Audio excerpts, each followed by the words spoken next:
Me llamo Hilario Vargas. Tengo 74 años y el día más insólito de mi vida fue cuando llegué a mi propia casa y descubrí que mi nuera había cambiado todas las cerraduras para instalar a sus padres en mi lugar. Intenté abrir con mis llaves de siempre y no funcionaron. Al tocar el timbre fue el padre de mi nuera quien salió a recibirme como si él fuera el dueño de la vivienda. Don Hilario Lucía nos dijo que usted ya no vive aquí. Nosotros nos mudamos definitivamente, me dijo con toda calma. Lo que él ignoraba era que yo guardaba un as bajo la manga que transformaría esa comodidad ilegítima en la peor pesadilla legal de su vida. Imagínate, la escena era martes por la tarde. Venía de hacer el mandado de toda la semana cargando bolsas pesadas y con el único deseo de descansar en mi sillón después de 40 años de trabajo honrado. Llegué a la puerta de la casa que había comprado con mi sudor. Meto la llave como lo hice miles de veces y nada. Pruebo con la de atrás y tampoco. Intento la del portón del garaje y sigue sin encajar.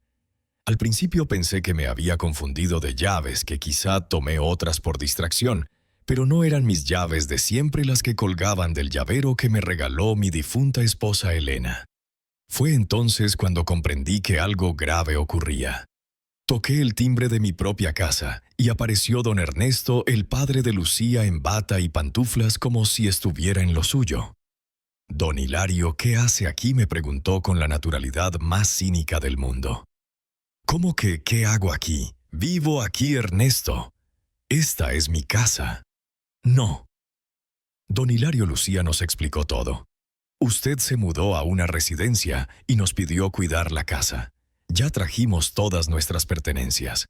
En ese instante comprendí la magnitud de la traición. Mi nuera Lucía, aprovechando que mi hijo Andrés estaba de viaje de trabajo por 2 semanas, había ejecutado un plan que llevaba meses urdiendo: cambiar las cerraduras, meter a sus padres en mi hogar y dejarme literalmente en la calle. Pero lo que Lucía no sabía, lo que Ernesto no sabía, lo que nadie en esa casa tomada sospechaba, era que yo tenía toda la documentación legal capaz de convertir esa usurpación en un juicio que los atormentaría por años. Esa tarde, parado en la banqueta frente a mi propia casa con las bolsas del supermercado en la mano, tomé la decisión que cambiaría para siempre el destino de todos los involucrados. Saqué mi teléfono y marqué el número que iniciaría la batalla judicial más demoledora que mi familia había presenciado jamás. Escúchame hasta el final y dime qué habrías hecho tú en mi lugar. Y cuéntame también desde qué ciudad me lees, porque lo que voy a narrarte te demostrará por qué nunca conviene enfrentarse a un hombre que conoce sus derechos y sabe hacerlos valer. Para que entiendas cómo llegamos a esta situación tan extrema, tengo que empezar desde el principio, porque no siempre mi nuera Lucía fue la descarada usurpadora que terminó cambiando las cerraduras de mi casa. Cuando mi hijo Andrés me la presentó hace 10 años, parecía una joven educada trabajadora con buenos modales. Andrés trabajaba como ingeniero en una empresa de energía y conoció a Lucía en un curso de capacitación. Ella era contadora pública, llevaba su propio despacho y administraba las finanzas de varias pymes. Me cayó en gracia desde el primer momento, hablaba con respeto. Se interesaba por mi historia, preguntaba sobre el trabajo y escuchaba con atención los relatos de la familia. Cuando se casaron, les ofrecí que vivieran en mi casa mientras juntaban dinero para la suya. La casa es grande, con 4 recámaras, y después de la muerte de Elena se había vuelto demasiado vacía para mí solo. Creí que sería bonito tener compañía, sobre todo si llegaban nietos. Los primeros años fueron buenos. Lucía mantenía su trabajo, contribuía con los gastos y hasta cocinaba para todos los domingos. Andrés estaba feliz porque podía ahorrar casi todo su sueldo sin pagar renta. Yo me sentía contento porque la casa recobraba vida tras años de silencio. Pero todo cambió cuando Lucía perdió a varios clientes importantes de su despacho. La competencia se puso feroz. Grandes firmas empezaron a ofrecer los mismos servicios a precios más bajos. Poco a poco Lucía fue quedándose sin trabajo hasta que decidió cerrar su oficina. Don Hilario me dijo entonces: voy a tomarme un tiempo para replantear mi carrera. Quizá me convenga buscar un empleo en una empresa en vez de seguir independiente. Me pareció razonable. Eran tiempos difíciles para todos, y ella había trabajado con honradez durante años. Pensé que se tomaría unos meses y luego volvería a aportar económicamente a la casa. Pero pasaron los meses y nada. Está muy duro el mercado, me decía. Las empresas piden experiencia en sistemas que yo no manejo o pagan salarios demasiado bajos para la responsabilidad que exigen. Tras un año sin trabajar, Lucía ya llevaba una vida bastante cómoda. Se levantaba tarde, desayunaba sin prisa mientras yo hacía mis mandados, pasaba la mañana viendo novelas o navegando por internet. Comía lo que yo cocinaba, dormía siesta. Y cuando Andrés regresaba del trabajo le contaba todas las injusticias del mercado laboral. Andrés siempre la defendía. Papá, no entiendes lo complicado que está conseguir empleo. Lucía lo intenta, pero no aparece nada serio.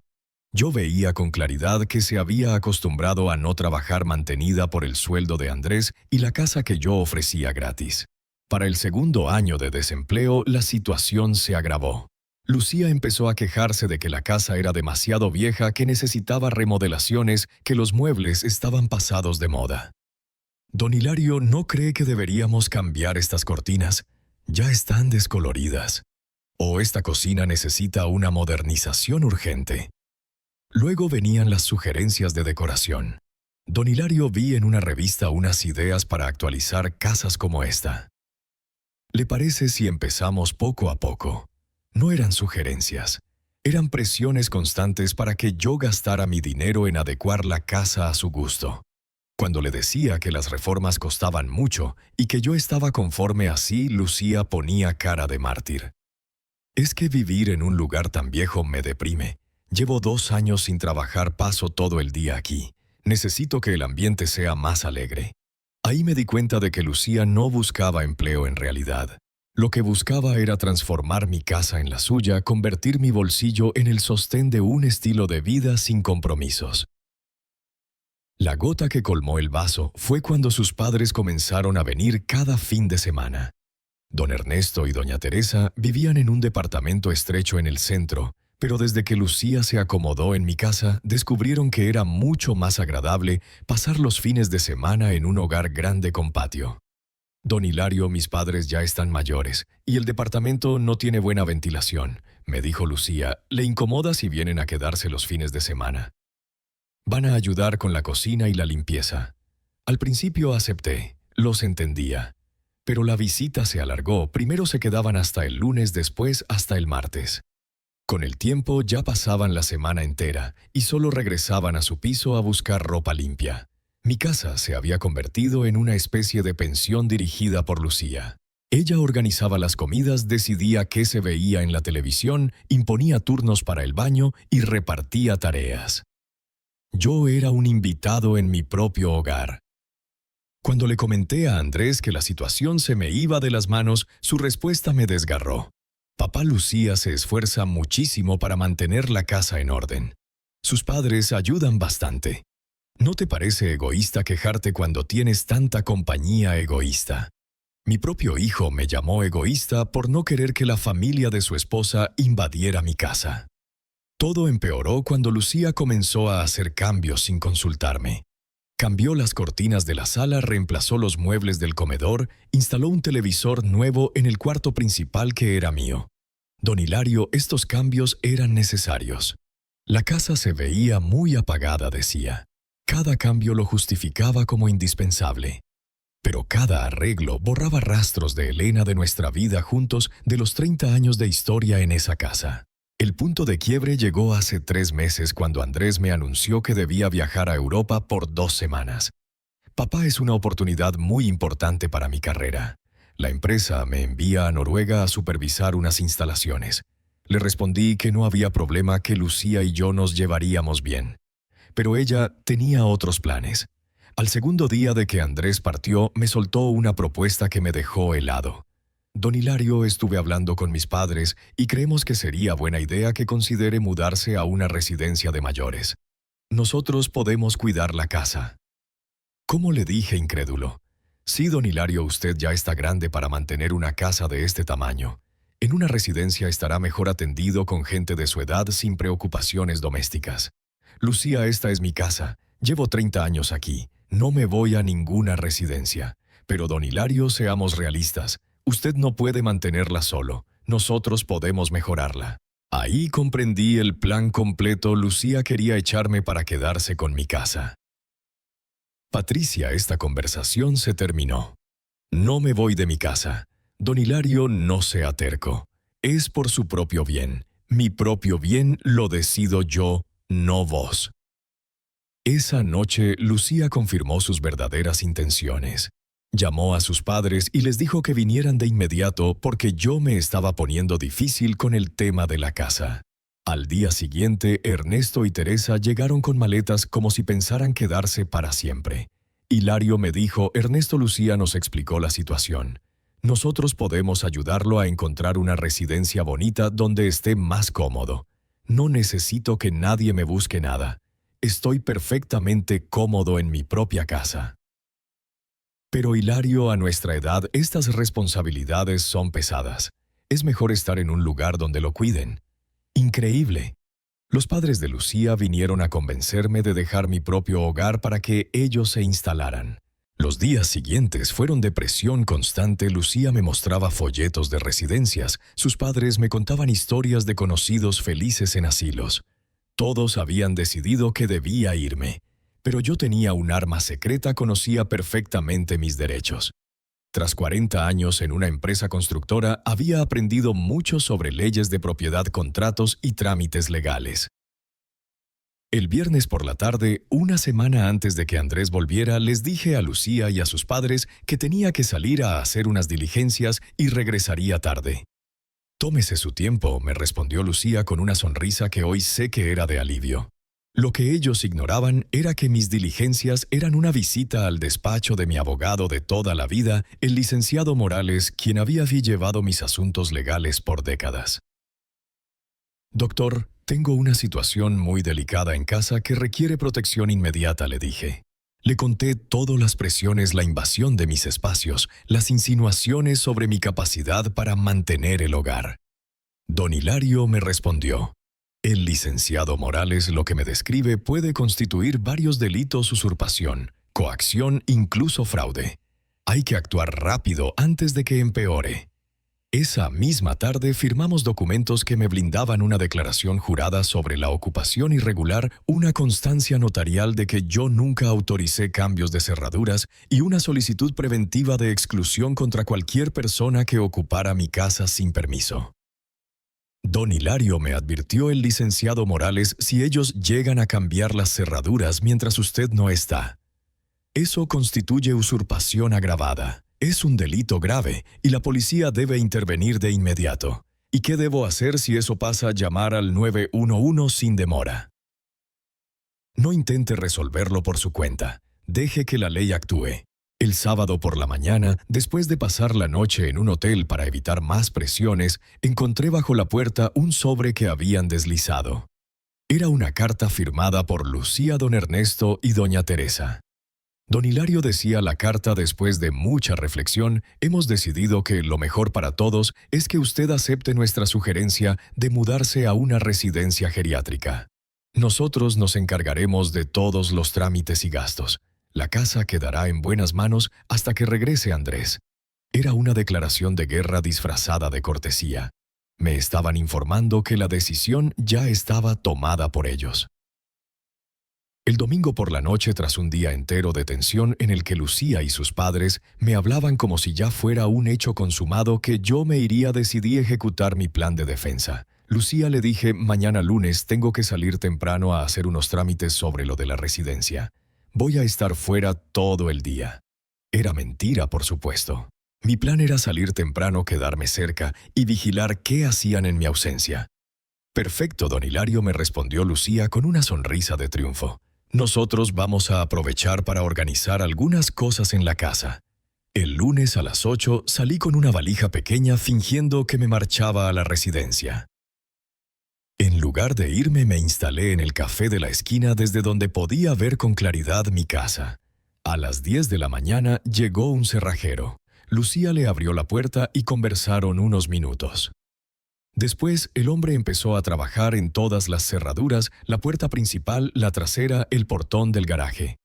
Al mediodía llegó un camión de mudanza. Los padres de Lucía comenzaron a descargar muebles electrodomésticos, cajas de ropa. No era algo temporal, era definitivo. A las 2 de la tarde, Lucía salió y entregó un juego de llaves nuevo a su padre. Don Ernesto probó las llaves en todas las puertas como un propietario estrenando dominio. Habían consumado el plan completo en pocas horas: cambio de cerraduras, mudanza de los padres, entrega de llaves. Mi casa ya no era mi casa. A las 3 de la tarde me acerqué a comprobar lo evidente: mis llaves ya no servían. Toqué el timbre y don Ernesto me atendió con total tranquilidad, como si nada. En ese momento saqué el teléfono y marqué el número que lo cambiaría todo: 911. Policía Nacional, ¿en qué podemos ayudarle? Buenas tardes, me llamo Hilario Vargas y necesito reportar una usurpación de domicilio en curso. Soy el propietario legal y no puedo entrar porque cambiaron las cerraduras sin mi permiso. Señor, puede dirigirse a la dirección exacta donde ocurre la usurpación. Estamos enviando una patrulla de inmediato. Ya estoy en la puerta de mi casa. Los usurpadores están adentro. En 10 minutos llegaron 2 patrullas, 4 agentes uniformados, 2 de ellos oficiales. La situación se volvió seria rápidamente. ¿Usted es el señor Hilario Vargas que reportó la usurpación? Sí, oficial. Esta es mi casa desde hace 30 años, y estas personas cambiaron las cerraduras para impedirme entrar. El sargento al mando, un hombre de unos 45 años, me pidió la documentación. Saqué el folder preparado con mi abogado: escrituras, identificación, recibos de servicios, declaración jurada, constancia notarial sobre las cerraduras. Todo está en orden, me confirmó el sargento tras revisarlo. Este señor es el propietario legal de la vivienda. Procederemos al desalojo inmediato de los ocupantes ilegales. El sargento tocó el timbre con firmeza. Don Ernesto abrió con su serenidad habitual hasta que vio los uniformes. Buenas tardes, soy el sargento Rodríguez de la Policía Nacional. Tenemos una denuncia por usurpación de domicilio. ¿Puede explicarme bajo qué autorización ocupa esta vivienda? El rostro de Ernesto cambió de golpe. Oficial, debe haber un malentendido. Nosotros vivimos aquí con permiso del dueño. ¿Tiene documentos que lo acrediten? No, pero mi hija puede explicarlo. Entonces apareció Lucía con cara de pánico. Oficial, mi suegro nos pidió cuidar la casa mientras él se mudaba a una residencia geriátrica. Señora, el señor Hilario Vargas está aquí presente y niega haber dado tal permiso. Además, tenemos constancia legal de que ustedes cambiaron las cerraduras sin su autorización.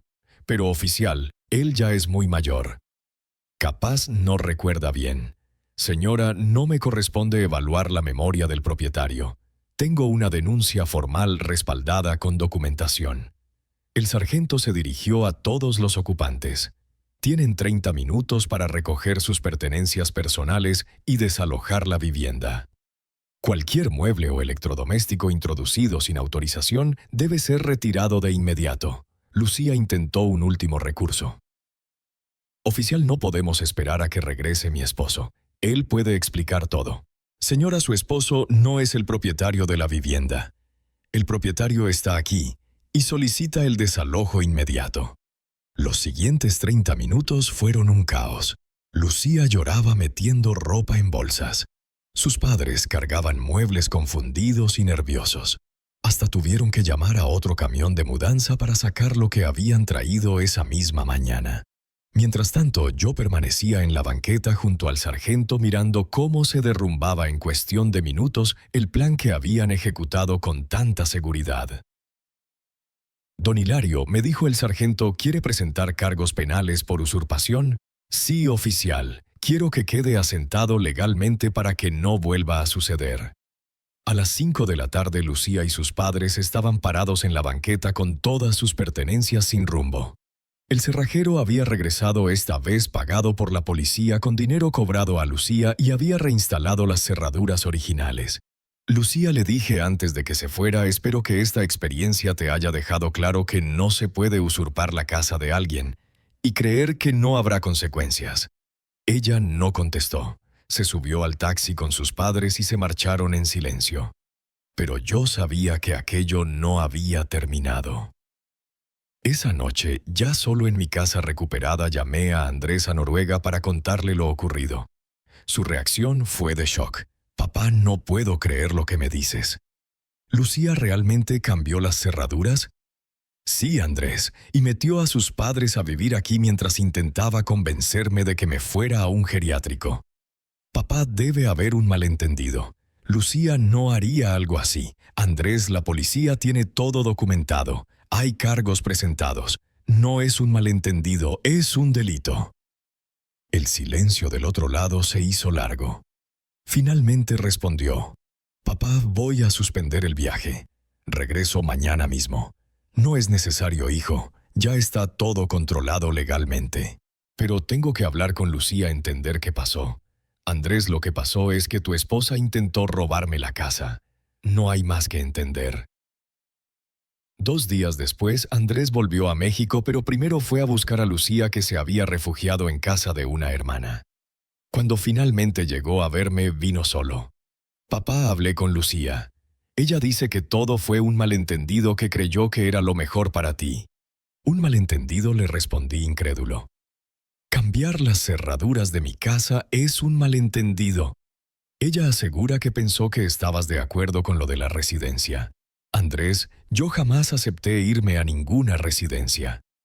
Tu esposa tomó esa decisión por mí y armó un plan para quedarse con mi casa.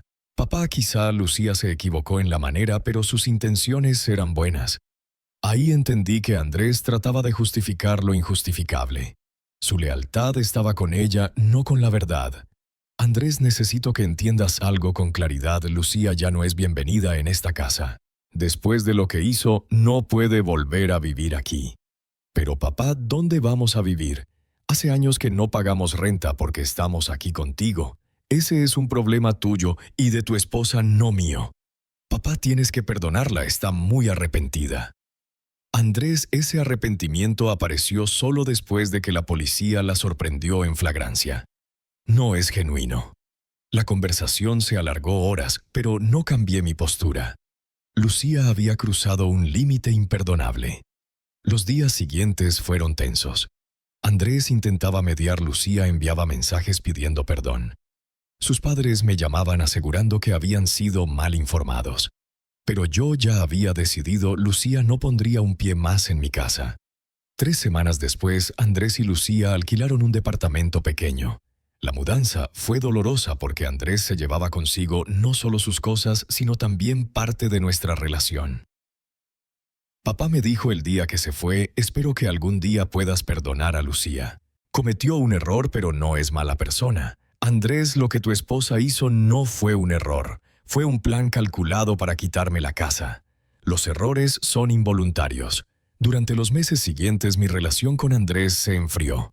Solo venía una vez por semana con cara de circunstancia pidiéndome reconsiderar mi decisión. Pero yo había aprendido algo fundamental. No todos los conflictos familiares se resuelven con perdón y olvido. Hay conductas tan graves que merecen consecuencias definitivas. El proceso legal siguió su curso.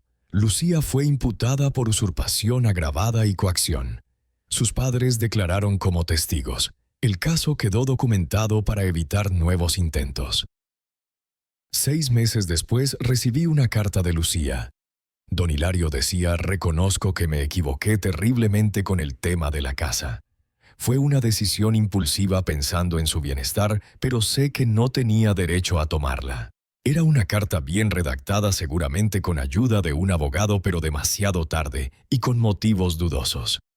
1 año después del incidente, las cosas se habían estabilizado. Andrés me visitaba con regularidad, pero nunca con Lucía. Hablábamos de trabajo, de la familia, de todo menos de reconciliación. Lucía había conseguido empleo en una empresa de contabilidad. Vivían en el departamento alquilado, batallando económicamente tras años de comodidad en mi casa. Papá me dijo: «Andrés, un día, ¿no crees que Lucía ya pagó suficiente por su error? No fue un error, fue un delito. Y los delitos tienen consecuencias permanentes». 2 años después, Lucía quedó embarazada. Andrés me dio la noticia con alegría y nerviosismo. «Papá, vas a ser abuelo. ¿No crees que este bebé merece una familia unida?». Era el chantaje emocional que tanto había esperado. Andrés, el bebé tendrá una familia unida a tú. Lucía y yo como abuelo presente pero aparte. Lo que no tendrá es a Lucía de regreso en esta casa. Pero papá, el bebé, debería conocer la casa donde yo crecí. La conocerá cuando venga conmigo de visita, pero Lucía no volverá a ser bienvenida aquí. Cuando nació mi nieta, sentí una alegría inmensa mezclada con tristeza. Era hermosa, sana, perfecta. Pero las visitas eran en su departamento porque yo me mantenía firme. Papá me dijo: Andrés, cuando la niña tenía 3 meses, no quieres que tu nieta crezca en la misma casa donde me criaste a mí. Andrés, yo quiero lo mejor para mi nieta. Y lo mejor incluye que aprenda que cada acción tiene consecuencias, que no se puede dañar a alguien sin pagar el precio. Ahora, 5 años después del incidente, mi nieta viene a visitarme todos los sábados. Es una niña lista, curiosa, llena de energía. Lucía la trae hasta la puerta, pero nunca entra. Se queda en el coche esperando. Abuelo, me preguntó mi nieta hace poco, ¿por qué mamá no puede entrar a tu casa? Era una pregunta inocente pero difícil de responder sin lastimar la imagen que tenía de su madre. Mi amor, le dije, a veces los adultos cometemos errores muy grandes. Tu mamá cometió un error conmigo que dañó mucho mi confianza. Y no la podés perdonar, abuelo. Perdonar no significa que todo vuelva a ser como antes. Significa que uno deja de estar enojado pero aprende a protegerse. Esa conversación me hizo pensar si había sido demasiado duro con Lucía, pero después recordaba aquella tarde en que llegué a mi casa y no pude entrar cuando don Ernesto me atendió al timbre como si fuera el dueño y me aseguraba que hacía lo correcto.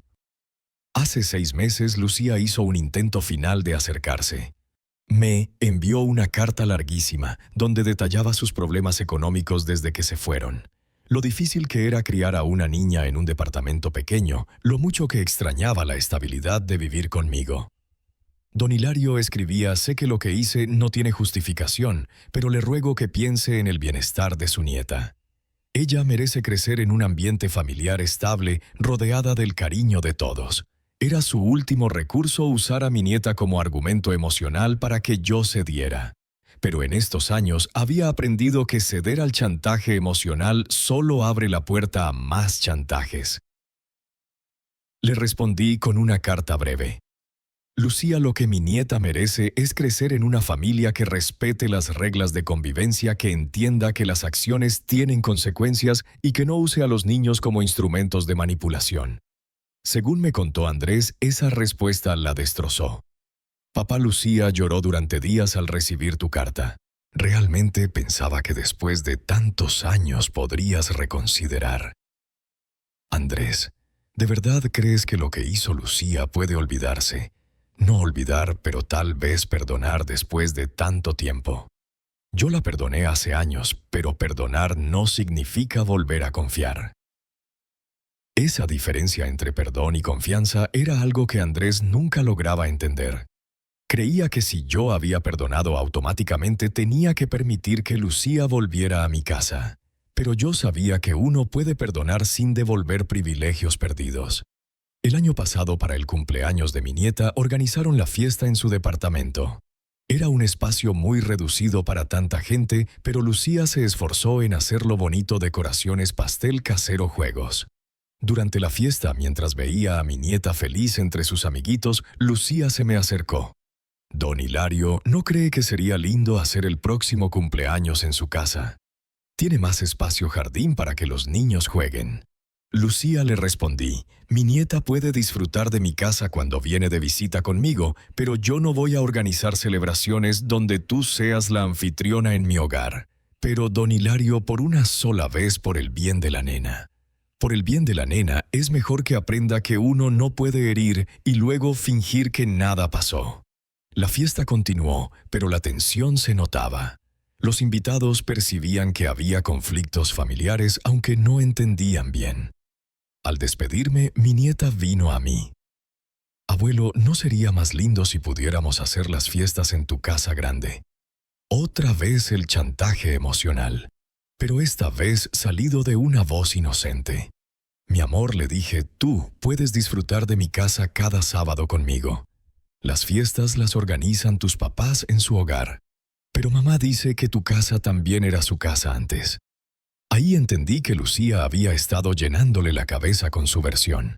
Mi amor, tu mamá vivió en mi casa porque yo se lo permití.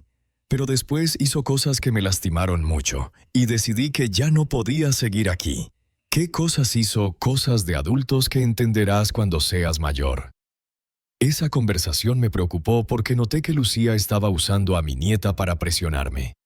Le estaba enseñando a verme como el abuelo malo que no perdona. Al sábado siguiente, cuando mi nieta vino, le pregunté directamente: Mi amor, tu mamá te pidió que me preguntaras por las fiestas en mi casa. La niña bajó la mirada confirmando lo que sospechaba. Hija, es importante que entiendas que no tienes que pedirme cosas en nombre de tu mamá. Cuando estás conmigo, es tu tiempo y el mío. No tienes que cargar con los problemas de los adultos. Después de eso hablé seriamente con Andrés. Hijo, Lucía está usando a tu hija para manipularme, y eso no está bien, sobre todo para la niña. Papá, Lucía no manipula, solo quiere que estemos unidos. Andrés, usar a un niño para presionar a un adulto es manipulación y daña emocionalmente a la criatura. La cosa se complicó más cuando mi nieta empezó la primaria y Lucía la inscribió usando mi dirección como si viviéramos juntos. Un día la escuela me llamó porque la niña tenía fiebre y no localizaban a sus padres. Cuando llegué, la directora me dijo: Señor Vargas, aquí figura que usted es el abuelo y contacto de emergencia que vive en la misma casa que los padres, pero no pudimos ubicar a la mamá. Directora, le aclaré, yo no vivo con los padres de la niña, vivo solo. Ellos viven en otro domicilio, pero aquí aparece la misma dirección para todos. Ahí entendí que Lucía había falsificado información queriendo aparentar que vivíamos como una familia unida. Tuve que regresar a la escuela con mis documentos para corregir todo. Directora, mi nuera dio información falsa. Yo vivo en un lugar, ellos en otro. Si hay emergencias, deben llamar primero a los padres. La directora quedó sorprendida. Señor, hay problemas familiares que deberíamos conocer para el bienestar de la niña. No hay nada que afecte a mi nieta. Solo necesitan tener la información correcta sobre dónde vive cada quien.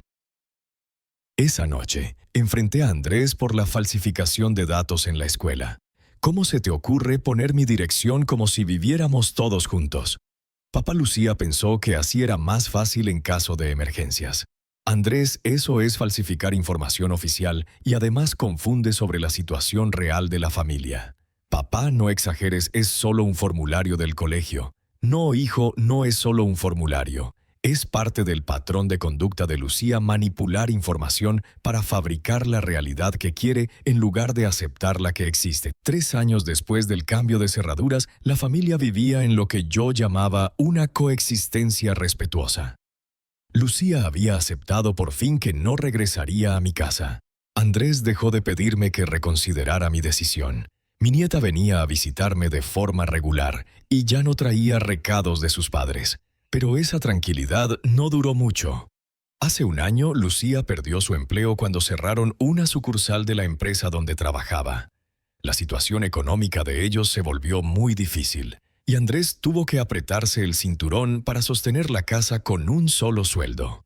Papá me dijo: estamos pasando por un momento muy complicado.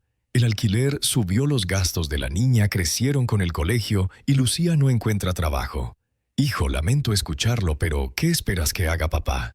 ¿Podrías ayudarnos económicamente hasta que Lucía consiga trabajo?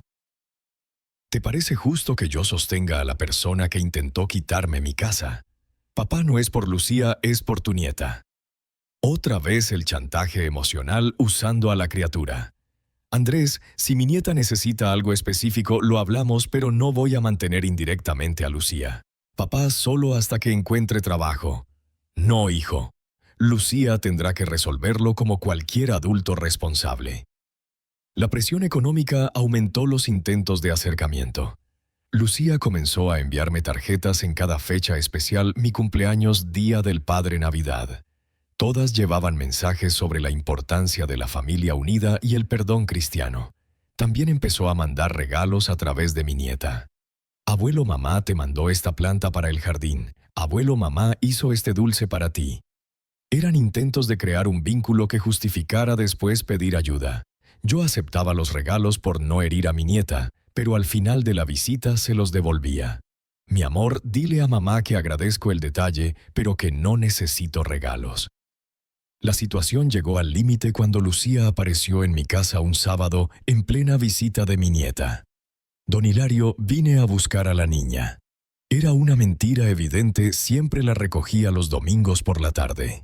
Lucía, son las 2 de la tarde del sábado. La niña se queda hasta mañana como siempre. Es que surgió algo y la necesito en casa. ¿Qué surgió? Es personal, don Hilario. Mi nieta se veía confundida con el cambio de rutina. Mamá, yo quiero quedarme con el abuelo como siempre. No, mi amor, hoy nos vamos temprano. Después de que se fueron, llamé a Andrés para entender. Hijo, tu esposa vino a buscar a la niña 3 horas antes de lo habitual. ¿Pasó algo? No, papá, nada especial. Tal vez Lucía quería hacer algo con la nena.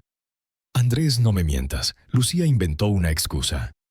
¿Qué está planeando? Tras insistir, Andrés confesó, papá, Lucía pensó que si venía durante la visita podían hablar y quizás resolver las cosas. Resolver que no hay nada que resolver. Papá, la situación económica es muy complicada. Lucía pensó que si hablaban cara a cara. Ahí entendí que había sido una emboscada emocional usando a mi nieta como pretexto. Lucía había interrumpido nuestro tiempo para forzar una conversación que yo ya había dejado clara que no quería. Andrés, esto no puede volver a pasar. Las visitas de mi nieta son sagradas. Lucía no puede aprovechar esos momentos para sus intereses. Papá solo quería hablar contigo. Si Lucía quiere hablar conmigo, que me llame y pida una cita, pero que no use a la niña en sus maniobras. Al sábado siguiente, cuando llegó mi nieta, vino con un mensaje. Abuelo, mamá dice que si puedes llamarla porque necesita hablar contigo de algo importante. Mi amor, le dije, tú no tienes que traer mensajes de mamá. Cuando estás conmigo es nuestro tiempo. Pero mamá dice que es importante. Todo lo que mamá quiera decir puede esperar hasta que regreses a casa. Esa visita la noté tensa, como si llevara sobre los hombros la responsabilidad de convencerme. Era injusto que una niña de 7 años cargara con problemas de adultos. Al final de la visita, al acompañarla al coche, donde esperaba su madre, Lucía bajó la ventanilla. Don Hilario, ¿podemos hablar un momento, Lucía? Si tienes algo que decirme, llámame. Don Hilario, son solo 5 minutos. Es sobre el futuro de la niña. Era el argumento que sabía que no podía ignorar. 5 minutos, le dije, pero que la niña se quede en el coche. Don Hilario, empezó Lucía. Sé que usted tiene motivos para estar enojado conmigo, pero la situación económica está muy complicada. Tuvimos que cambiar a la niña a una escuela pública porque ya no podemos pagar la privada. Lamento escuchar eso, pero no veo qué tiene que ver conmigo. Don Hilario, usted siempre dijo que quería lo mejor para su nieta. En su casa, ella tendría mejores condiciones de vida. Ahí estaba la propuesta final. No se trataba de que Lucía volviera a vivir conmigo, sino de que yo me quedara con la crianza para garantizarle a la niña una vida más cómoda. Lucía, me estás pidiendo que me haga cargo de tu hija porque no podés mantenerla. No es que no pueda mantenerla. Don Hilario, es que usted puede darle cosas que nosotros no podemos ahora. ¿Cómo qué? Una casa amplia, jardín, colegio privado, clases de inglés, vacaciones. Era una propuesta absurda disfrazada de sacrificio maternal. Lucía pretendía que yo asumiera la carga económica de criar a mi nieta mientras ella se liberaba de la responsabilidad. Lucía, tu hija no necesita una casa grande ni un colegio privado. Necesita padres responsables que trabajen para mantenerla. Vos tenés que conseguir empleo, no esperar que otros resuelvan tus obligaciones. Pero, don Hilario, usted tiene recursos que nosotros no tenemos. Tengo recursos porque trabajé 40 años para tenerlos. Vos también tenés que trabajar, Lucía. Entonces no le importa el bienestar de su nieta. Claro que me importa. Precisamente por eso no voy a enseñarle que cuando hay problemas económicos, la salida es que otro los solucione. Esa charla marcó el cierre definitivo a cualquier acercamiento. Lucía me veía como un cajero automático, no como alguien digno de respeto. 6 meses después, Lucía consiguió trabajo en otra firma de contabilidad. Su situación financiera mejoró poco a poco. Se acabaron las llamadas desesperadas pidiendo ayuda, se espaciaron los intentos de manipulación. Mi nieta siguió viniendo a verme cada sábado, pero ya no traía mensajes ni regalos de su madre. La relación se estabilizó en lo que siempre debió ser una niña compartiendo tiempo con su abuelo sin agendas ocultas de por medio. Hoy, 5 años después del incidente de las cerraduras, puedo decir que tomé la decisión correcta. No fue fácil mantenerme firme frente a tantas presiones, pero era necesario para establecer límites claros. Mi vínculo con Andrés ya no es el mismo, pero es honesto. No fingimos que nada pasó. Hablamos de su hija, de planes de familia, pero con la conciencia de que hay heridas que no se borran. Mi relación con mi nieta, en cambio, es hermosa y genuina. Ella aprendió a valorar nuestro tiempo sin la carga de los problemas de los adultos.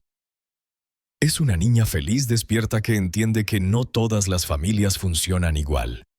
Me arrepiento de haber llamado a la policía aquella tarde, no ni un segundo.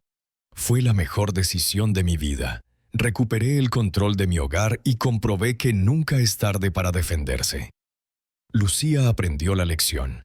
Tal vez entendió que conmigo no funcionan las artimañas. Si eso la hizo mejor persona o solo más precavida en sus maniobras, no es asunto mío. La lección más valiosa que me dejó esta experiencia es que los límites familiares no son opcionales. Cuando alguien los cruza de manera grave, hay que fijar consecuencias claras y mantenerlas sin importar la presión emocional que venga después. Fue duro mantener a Lucía fuera de mi casa durante 5 años. Sí, sobre todo cuando usaron a mi nieta como argumento, pero era necesario para resguardar mi dignidad y mi hogar. La familia no quedó rota, quedó redefinida. Ahora funciona con reglas claras, con límites respetados y relaciones basadas en el respeto mutuo, no en el aprovechamiento. Y tú que me escuchaste hasta el final de esta historia larga y difícil, espero que hayas entendido que defenderse no es romper la familia, sino protegerla de lo que la daña. Si alguna vez vives una situación donde alguien intente apropiarse de lo tuyo familiar o no recuerda mi experiencia, la ley está de tu lado si tienes la razón. Los documentos legales pesan más que las lágrimas de cocodrilo y los límites firmes protegen mejor que la tolerancia infinita. Cuéntame qué opinas de mi decisión de llamar a la policía. ¿Crees que fui demasiado extremo? ¿Tú habrías hecho lo mismo? ¿Piensas que debí perdonar a Lucía después de todos estos años? Y sobre todo, dime desde qué ciudad me escuchas, porque quiero saber que este mensaje de dignidad y defensa de derechos está llegando lejos. Porque al final, lo importante no es mantener la paz familiar a cualquier precio, sino mantener la justicia familiar con un precio justo. Y ese precio a veces implica decisiones duras que duelen, pero que sanan. Mi casa sigue siendo mi casa. Mis llaves siguen funcionando en mis cerraduras. Mi hogar sigue siendo mi refugio y mi dignidad permanece intacta porque demostré que nadie, ni siquiera la familia, puede pisotear los derechos de una persona honrada. La historia termina como empezó, con un hombre en su propia casa. Pero ya no es el hombre sorprendido por la traición, sino alguien fortalecido por haber defendido lo suyo con las herramientas que la ley le dio. Hilario Vargas, 79 años, propietario legal de su hogar. Abuelo presente pero no manipulable. Ejemplo vivo de que nunca es tarde para llamar a la autoridad cuando la familia se convierte en un problema legal.